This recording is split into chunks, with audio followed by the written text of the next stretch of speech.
আসসালামু আলাইকুম সুপ্রিয় শিক্ষার্থী বন্ধুরা, ওয়েলকাম টু মাই পেজ পড়ার টেবিল। আজকের টপিকটি আমরা এভাবে শুরু করতে পারি। ধরো কোনো দেশের কাছে নির্দিষ্ট পরিমাণ সম্পদ রয়েছে এবং ওই দেশ ওই সম্পদ ব্যবহার করে সে কাপড় এবং চাল উৎপাদন করতে চায়। এখন প্রশ্ন হলো ওই নির্দিষ্ট পরিমাণ সম্পদ দ্বারা সে কি যতই খুশি কাপড় এবং চাল উৎপাদন করতে পারবে কিনা? উত্তর হলো না, কেননা তার কাছে সম্পদ সীমিত। এক্ষেত্রে সে যদি একটি দ্রব্য উৎপাদন বৃদ্ধি করতে চায়, অপর দ্রব্যের উৎপাদন তাকে হ্রাস করতে হবে, কমাতে হবে। এখান থেকে আমাদের আজকের গুরুত্বপূর্ণ দুটি ধারণা, তা হলো উৎপাদন সম্ভাবনা রেখা এবং সুযোগ ব্যয়। চলো উৎপাদন সম্ভাবনা রেখা কি সেটা নিয়ে আমরা বিস্তরভাবে আলোচনা করি। এখানে আমি একটি সূচি অঙ্কন করেছি। তোমরা যদি সূচিটি ভালো করে লক্ষ্য করো দেখতে পাবে একটি কলামে রয়েছে চাল, অপর কলামে রয়েছে কাপড়। প্রথম যে সংমিশ্রণ, সেই সংমিশ্রণের নাম আমরা রাখলাম যে এ সংমিশ্রণে কি দেখা যায়, যদি কোনো ওই দেশটি সম্পূর্ণ সম্পদ কাপড় উৎপাদনে নিয়োজিত করে, তাহলে কাপড় উৎপাদন হবে 10 একক এবং কোনো চাল উৎপাদন হবে না। এখন যদি কাপড় উৎপাদন সে হ্রাস করে, সেই ক্ষেত্রে সে চাল উৎপাদন বৃদ্ধি করতে পারবে। বা বিপরীতভাবে ভেবে দেখলে, চাল উৎপাদন বৃদ্ধি করলে কাপড় উৎপাদন তাকে হ্রাস করতেই হবে, কেননা ওই সম্পদে সে কাপড় উৎপাদন 10 বজায় রাখতে পারবে না, যদি না সে সম্পদ বৃদ্ধি করে অথবা তার যদি উৎপাদন কৌশলে চেঞ্জ আসে। এই দুটি ছাড়া সে এটি 10 বজায় রাখতে পারবে না। এবং এটি ক্রমাগতভাবে চাল উৎপাদন যদি বৃদ্ধি পেতে থাকে, কাপড় উৎপাদন হ্রাস পেতে থাকবে। সর্বশেষ সংমিশ্রণের নাম আমরা যদি রাখি, এক্ষেত্রে বিন্দুতে লক্ষণীয় যে সম্পূর্ণ সম্পদ চাল উৎপাদন নিয়োজিত হচ্ছে, যার ফলে চাল উৎপাদন হলো 8 একক এবং কাপড় উৎপাদন হলো 0। এক্ষেত্রে উৎপাদন সম্ভাবনা রেখা যে বিষয়টি এই সূচিতে ফুটে উঠতেছে, তা হলো আমার কাছে যে বিদ্যমান সম্পদ রয়েছে, এই বিদ্যমান সম্পদ দ্বারা আমি কোন কোন খাতে কিভাবে ইনভেস্টমেন্টটা করতে পারবো। যেমন কি আমি যদি এ খাতে ইনভেস্ট করি, এক্ষেত্রে কোনো চাল উৎপাদন হবে না, কাপড় উৎপাদন হবে। যদি বি খাতে ইনভেস্ট করি, তখন চাল উৎপাদন একটুখানি হবে, কাপড় উৎপাদন কমবে। ঠিক এইভাবে সি খাত, ডি খাত। ডি খাত হলো বি খাতের বিপরীত। কেমন বিপরীত? বি খাতে কাপড় উৎপাদন বেশি, চাল উৎপাদন কম। আর ডি খাতে চাল উৎপাদন বেশি, কাপড় উৎপাদন কম। এখন যে কোনো দেশ ওই দেশের চাহিদা অনুযায়ী যে কোনো একটি খাতকে তারা বাছাই করে নেবে। তাহলে এখান থেকে কি কোন বিষয়টি তোমরা বুঝতে পারলে, তা হচ্ছে উৎপাদন সম্ভাবনা রেখা কি নির্দেশ করে? উৎপাদন সম্ভাবনা রেখা নির্দেশ করে তোমার কাছে বিদ্যমান সম্পদ এবং তুমি যে কৌশল উৎপাদন করবে তা দিয়ে তুমি কি সংমিশ্রণ দ্রব্য উৎপাদন করতে পারো। চলো আমরা ওই সূচির আলোকে একটি উৎপাদন সম্ভাবনা রেখা অঙ্কন করি এবং এই সংজ্ঞার যথার্থতা মূল্যায়ন করি।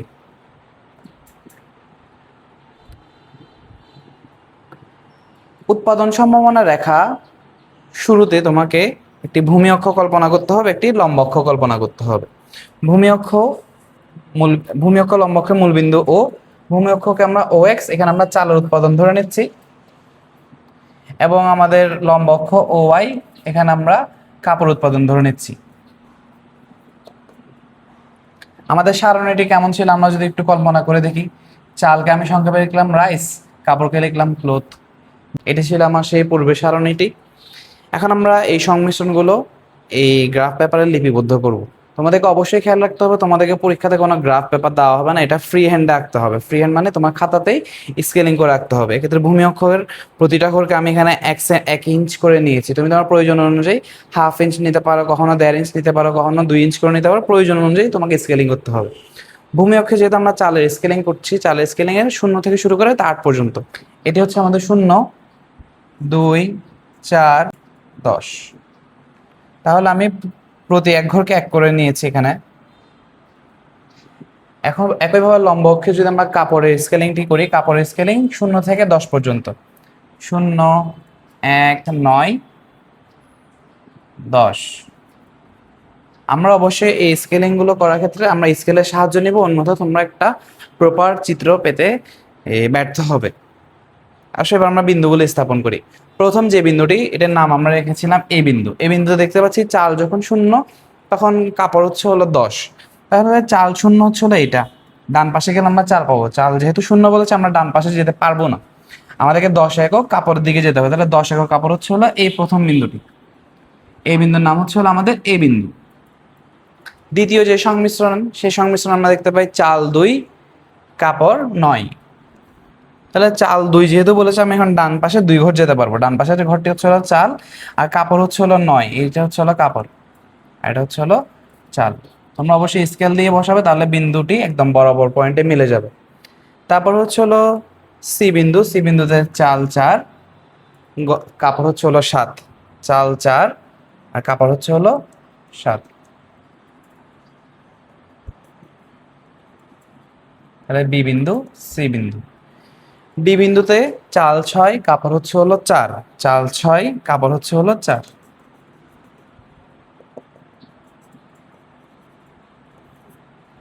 সর্বশেষ বিন্দুটি হচ্ছে হলো ই বিন্দু, এখানে চাল 8, কাপড় 0। চাল 8, কাপড় 0 হচ্ছে আমাদের এই বিন্দুটি, এই বিন্দুর নাম হচ্ছে হলো ই। আমি যদি এই বিন্দুগুলো যোগ করি, যে রেখাটি পাবো এই রেখাটির নাম হচ্ছে হলো উৎপাদন সম্ভাবনা রেখা। তাহলে উৎপাদন সম্ভাবনা রেখার সংজ্ঞাটা আমরা পুনরায় একটু রিক্যাপ করি। কি বলেছিলাম সেখানে? যে রেখার, এটি একটি রেখা, যে রেখার প্রতিটি বিন্দু এখানে A B C D E, এই 3টি স্পষ্ট বিন্দু রয়েছে, তাছাড়া একটি রেখা অসংখ্য বিন্দু সমন্বয়ে গঠিত। যে রেখার প্রতিটি বিন্দু, এই বিন্দুগুলো একটা একটা উৎপাদন সংমিশ্রণ নির্দেশ করে। আমরা আগে সংজ্ঞাটাই এখানের মধ্যে স্পষ্ট করে ফেলি। যে রেখার প্রতিটি বিন্দু তোমার কাছে বিদ্যমান সম্পদ এবং চলতি প্রযুক্তি সাপেক্ষে দুটি উৎপন্ন দ্রব্য বলতে চাল এবং কাপড় বলছে, দুটি উৎপন্ন দ্রব্যের সম্ভাব্য সংমিশ্রণ উৎপাদন। সম্ভাব্য বলতে কি বোঝায়? তুমি এই সম্পদ ইউজ করে এবং তোমার যে কলা কৌশল আছে সেই কলা কৌশল ইউজ করে সম্ভাব্য বলতে সর্বোচ্চ এতটুকু উৎপাদন করতে পারবে, এর বেশি তোমার দ্বারা সম্ভব না। সম্ভাব্য আমরা এই বিন্দুতে উৎপাদন করতে পারবো। এখানে স্পষ্ট বিন্দু ছাড়াও আমি যদি অন্য একটা বিন্দু কল্পনা করি, ধরে নিলাম যে আমি সি এবং ডি এর মাঝখানে একটা র্যান্ডম বিন্দু এটা নিচ্ছি, এটার নাম রাখলাম যে আমি এফ বিন্দু। এই এফ বিন্দুর থেকে আমরা যদি ভূমি বরাবর আসি, বরাবর স্কেল দিয়ে একটা ভূমি বরাবর তুমি যদি আসো, এই এফ বরাবর আমরা চাল পাচ্ছি। এই যে চাল হচ্ছে ধরো এই বিন্দুটার মান 5, এবং এই এফ বিন্দু থেকে তুমি যদি বরাবর এদিকে যাও, ধরো 6 থেকে কিছু নিচে বা 6 বরাবর গেল, তাহলে এটা কত পাচ্ছি আমরা? 6 একক কাপড়। তাহলে 5 একক চাল পাচ্ছি, 5 আর রাইস, এবং 6 একক কাপড় পাচ্ছি। তাই বলা হচ্ছে যে রেখার প্রতিটি বিন্দু, নট বিভিন্ন বিন্দু, বিভিন্ন বিন্দু বলতে স্পেসিফিক কয়েকটা বিন্দু বোঝে। আমরা বলবো যে রেখার প্রতিটি বিন্দু তোমার কাছে বিদ্যমান সম্পদ এবং চলতি প্রযুক্তি সাপেক্ষে দুটি উৎপন্ন দ্রব্যের ভিন্ন ভিন্ন সংমিশ্রণ উৎপাদন। ভিন্ন ভিন্ন সংমিশ্রণ উৎপাদন বলতে এগুলো নির্দেশ করে। আমাদের এই বিন্দুতে এই উৎপাদনটা আমরা দেখতে পাই। এই বিন্দুতে কি দেখতে পাই একটু ভেবে দেখি তো। এই বিন্দুতে উপরে গিয়েছি, আমি 10 একক কাপড় পেয়েছি। যেহেতু ডান পাশে যাইনি, তাহলে আমি কোনো চাল পাচ্ছি না। আমি ধরে নিলাম ডি বিন্দুতে আমি আসি, ডি বিন্দু যদি যাই, আমি উপরে গেলে আমি কি পাচ্ছি? 4 একক কাপড় পাচ্ছি, আর ডান পাশে গেলে আমি 6 একক চাল পাচ্ছি। তাহলে এই উৎপাদন নির্দেশ করাটার কারণে এই রেখাটাকে বলা হয় যে উৎপাদন সম্ভাবনা রেখা। উৎপাদন সম্ভাবনা রেখা মূলত কি নির্দেশ করে? তোমার কাছে বিদ্যমান সম্পদ অনুযায়ী তুমি সর্বোচ্চ যে পরিমাণ উৎপাদন করতে পারবে, তা হচ্ছে উৎপাদন সম্ভাবনা রেখা মূল উদ্দেশ্য। এখন উৎপাদন সম্ভাবনা রেখার কিছু ছোটখাটো ব্যাখ্যা তোমাদেরকে আমি বলতে পারি, তোমরা এগুলো লিখে নেবে, অবশ্যই নোট করবা। ধরো তোমাকে বলা হচ্ছে যে সি বিন্দুটি কি নির্দেশ করে, জাস্ট এরকম একটা প্রশ্ন করা হলো, তাহলে তুমি সি বিন্দুর ক্ষেত্রে কি বলবা? সি বিন্দুতে 4 একক চালের সাপেক্ষে 7 একক কাপড় উৎপাদন নির্দেশ করে। এটা হচ্ছে নর্মাল ব্যাখ্যা। আর যদি বলে সি থেকে ডি বিন্দুতে উৎপাদন স্থানান্তর দ্বারা কি নির্দেশিত, অর্থাৎ কেবল কোনো উৎপাদনকারী আগে সি বিন্দুতে উৎপাদন করতো, পরবর্তীতে সে ডিতে শিফট হয়েছে, এক্ষেত্রে তো ব্যাখ্যাটা কেমন হবে? তুমি প্রথমে সি বিন্দুর নর্মাল ব্যাখ্যাটাই বলো। সি বিন্দুতে 4 একক চালের সাপেক্ষে 7 একক কাপড় উৎপাদন নির্দেশিত হয়। সি থেকে ডি বিন্দুতে স্থানান্তরের মাধ্যমে চাল উৎপাদন বৃদ্ধি পেয়ে 6 একক হয়, এবং বিপরীত দিকে কাপড় উৎপাদন হ্রাস পেয়ে 4 একক হয়। এতটুকুতেই তোমার জন্য যথেষ্ট। আশা করি তোমরা উৎপাদন সম্ভাবনা রেখা সম্পূর্ণ ব্যাখ্যাটি পারবে। তোমরা অবশ্যই বাসাতে এই উৎপাদন সম্ভাবনা রেখা সম্পূর্ণ ব্যাখ্যাটা নোট করবা। কেমন নোট করবা আমি একটু সংক্ষেপে তোমাদেরকে বলি।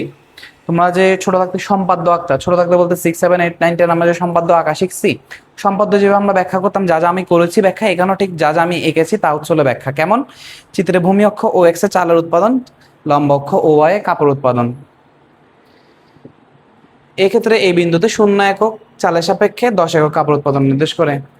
বি বিন্দুতে চাল উৎপাদন বৃদ্ধি পেয়ে 2 একক হলে কাপড় উৎপাদন হ্রাস পেয়ে 9 একক হয়।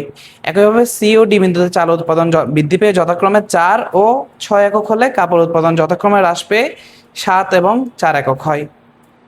সর্বশেষ এই বিন্দুতে সম্পূর্ণ সম্পদ যদি চাল উৎপাদনে নিয়োজিত হয়, তাহলে চাল উৎপাদন হবে 8 একক এবং কোনো গম উৎপাদন হবে না। এই শর্টকাট একটা ব্যাখ্যাটা 3 নম্বরের জন্য আসে, আশা করি তোমরা পারবে। চলো শিক্ষার্থী বন্ধুরা, এখন আমরা উৎপাদন সম্ভাবনা রেখা সমূহের মধ্যে তুলনা করতে শিখব। ধরে নাও যে এটি 1990 সালে তিনটি দেশের উৎপাদন সম্ভাবনা রেখা, ওই তিন দেশের উৎপাদন সম্ভাবনা রেখা একই, অথবা ওরা একই স্টার্টিং পয়েন্টে আছে, ওরা এখন শুরু করবে। তো তিনটা দেশ বলতে আমরা কি কি নিতে পারি? আমরা বাংলাদেশ নিলাম, তারপরে UAE দুবাই নিলাম, তারপর ধরো আমরা মালয়েশিয়া নিলাম। তিনটা দেশ আমরা কল্পনা করছি এখানের মধ্যে। এই তিনটি দেশ একই পর্যায়ে রয়েছে। 1990 সালে জিডিপি অনুযায়ী এই তিনটি দেশের উৎপাদন সক্ষমতা সবকিছু সেম ছিল। এখন সময়ের কাল পরিক্রমায় ঘটনা ঘটেছে হলো যখন আমরা 2025 সালে এদের অবস্থান নিয়ে আলোচনা করব।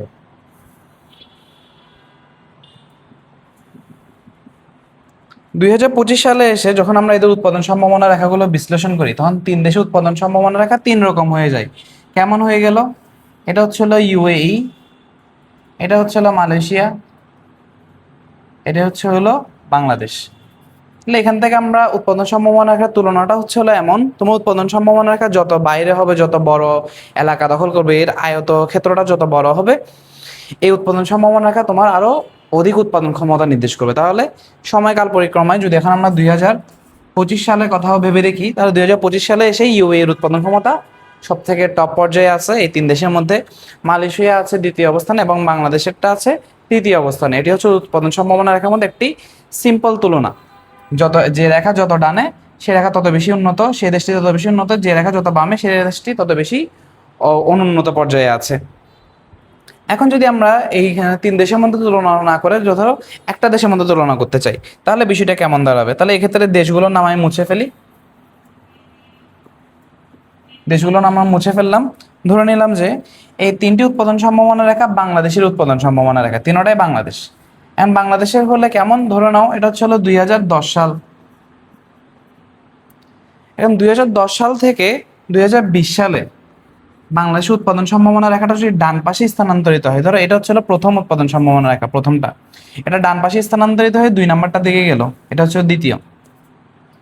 ডান দিকে স্থানান্তর হওয়াটা যেহেতু বেশি বোঝায়, তাহলে এটা বোঝাবে হচ্ছিল ওই দেশের জন্য উন্নয়ন হয়েছে, সমৃদ্ধি বুঝিয়েছে। এই বিষয়টা তখন বোঝা যায় সমৃদ্ধি। যখন কোনো দেশে উৎপাদন সম্ভাবনা রেখা এরকম ডান পাশে স্থানান্তরিত হবে, সেটাকে বলা হয়েছে সমৃদ্ধি। আর যখন কোনো দেশে উৎপাদন সম্ভাবনা রেখা বাম দিকে স্থানান্তরিত হবে, তোমরা অলরেডি দেখেছো যে বাম পাশের উৎপাদন সম্ভাবনা রেখা কম জায়গা দখল করে, এটি কম উৎপাদন নির্দেশ করে। এটি বুঝে হলো মন্দাবস্থা, অবনতি, ওই দেশের জন্য খারাপ। এটা বুঝে হলো মন্দাবস্থা, যেটাকে ইংলিশে সুন্দর করে বলা হলো ডিপ্রেশন বোঝায়। কি বোঝায়? এটাকে ডিপ্রেশন বলে। তাহলে এটা ছিল উৎপাদন সম্ভাবনা রেখার মধ্যে দুইটি তুলনা। একটা ছিল বিভিন্ন দেশের মধ্যে তুলনা, একটা হলো একই দেশের মধ্যে তুলনা। আমাদের উৎপাদন সম্ভাবনা রেখার আরো এক প্রকারের তুলনা রয়েছে, তো চলো আমরা এবার সেটা বিশ্লেষণ করি। এখন আমাদের যে তৃতীয় প্রকারের তুলনা, তা হলো ধরে নাও যে তোমরা দুইজন মানুষ আছো। আমরা এবার দুইটি দেশ বিবেচনা না করে দুইটা মানুষের উৎপাদন সম্ভাবনা রেখা নিয়ে আমরা আলোচনা করব। তুমি এবং তোমার বন্ধু, তোমার নাম হলো জব্বার, তোমার বন্ধুর নাম হলো কুদ্দুস। এখন জব্বার এবং কুদ্দুস দুই মানুষ দুই কাজে দক্ষ। জব্বার হলো খাবার বানানোর কাজে দক্ষ, আর কুদ্দুস হলো কাপড় সেলানোর কাজে দক্ষ। এখন দুইজনকে আমি নির্দিষ্ট পরিমাণ সম্পদ দিলাম, দুজনকে আমি ধরো 10,000 করে বা 50,000 করে টাকা দিলাম। দুজনের কাছে সেম পরিমাণ সম্পদ আছে। দুইজনের কাছে সেম পরিমাণ সম্পদ থাকার পরও দুইজন উৎপাদন সম্ভাবনা রেখা। ভূমি অক্ষে আমি নিলাম হলো কাপড় উৎপাদন, একজন হলো কাপড়ের টেলারিং করবে, আরেকজন হলো খাবার উৎপাদন করবে।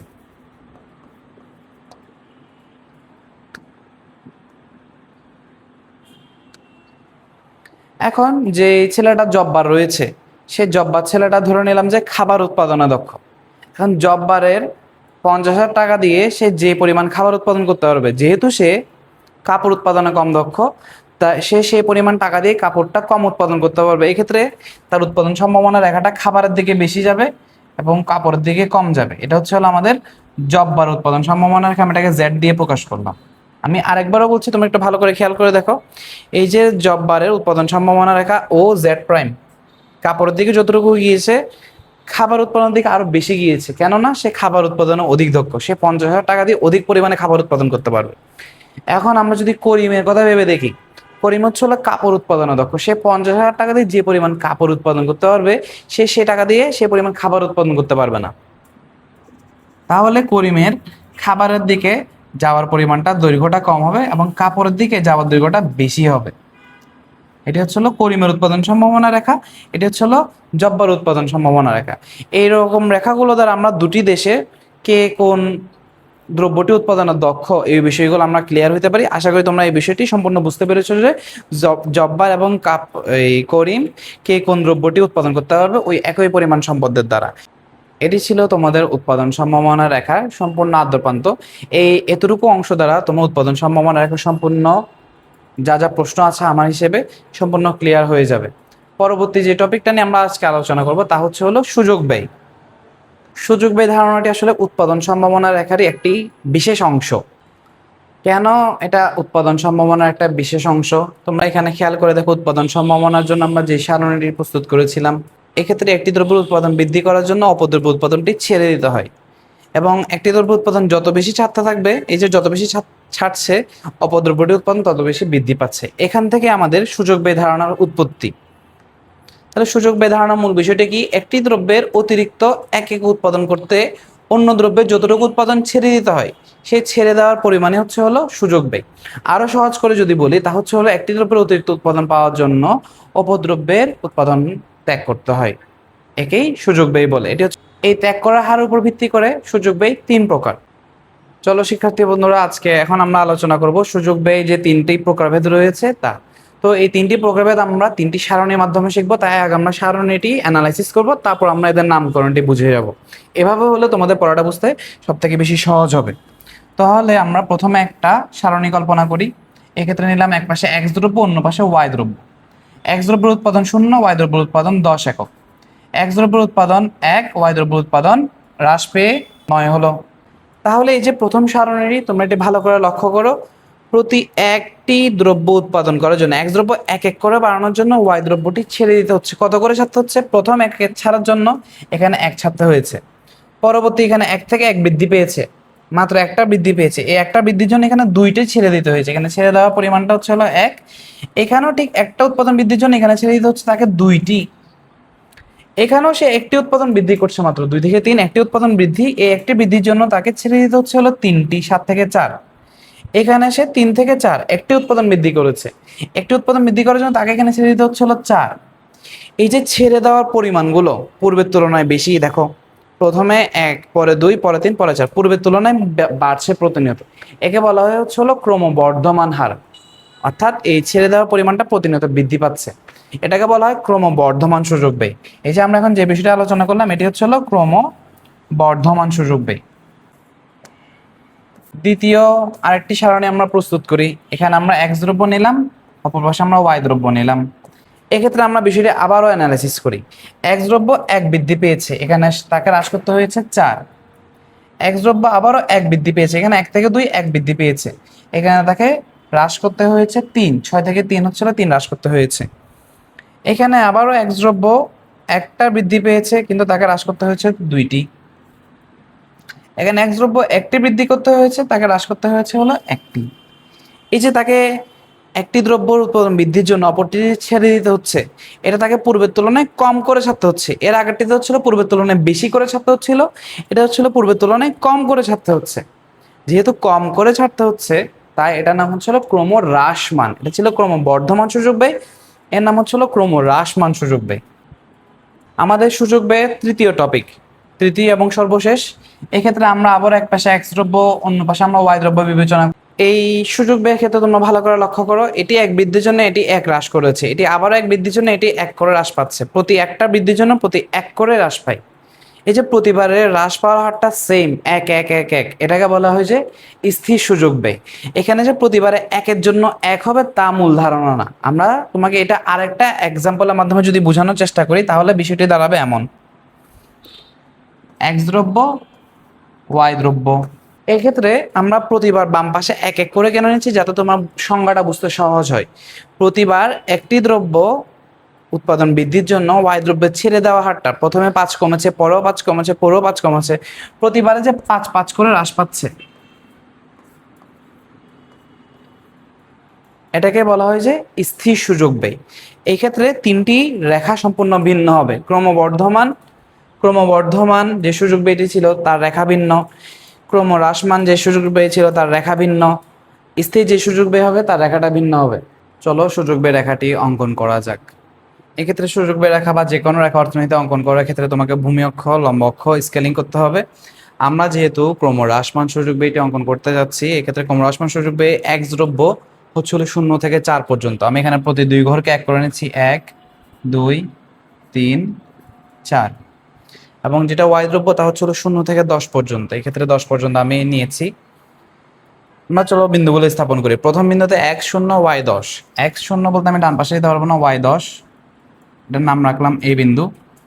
বি বিন্দুতে y1 আর x হচ্ছে হলো 6।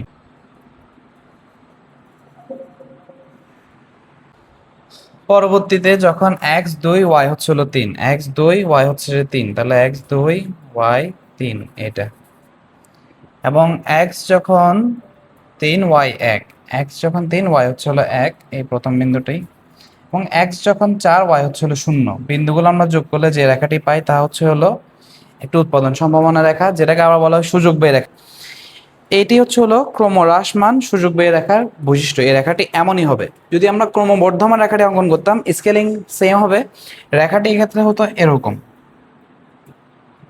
এখানে যে রেখাটি আমরা পেয়েছি এটিও সুযোগ ব্যয় রেখা, এটি হচ্ছে হলো ক্রমবর্ধমান, এবং এই রেখার বৈশিষ্ট্যটা এভাবে বলা হয় মূল বিন্দুর দিকে অবতল। বৃত্তের ভিতরের অংশকে বলা হয় যে অবতল, এটা হচ্ছে হলো বৃত্তের ভিতরের অংশ।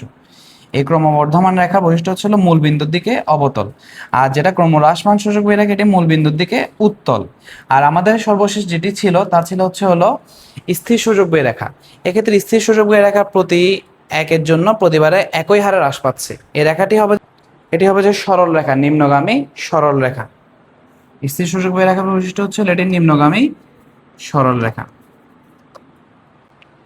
আশা করি তোমরা সম্পূর্ণ বিষয়টি বুঝতে পেরেছো। উৎপাদন সম্ভাবনা রেখা এবং সুযোগ ব্যয়ের মধ্যে সম্পর্ক এবং এদের যাবতীয় যা যা তথ্যাদি প্রয়োজন তোমরা এই ভিডিওতে পেয়ে যাবা। তোমাদেরকে এই ভিডিওটি দেখার জন্য ধন্যবাদ। তোমরা অবশ্যই ভিডিওটি লাইক, শেয়ার, কমেন্ট অবশ্যই করবে, এবং তোমরা আমাকে কমেন্ট সেকশনে জানাবে তোমরা পরবর্তীতে কোন ভিডিওটি পেতে চাও। ধন্যবাদ সবাইকে।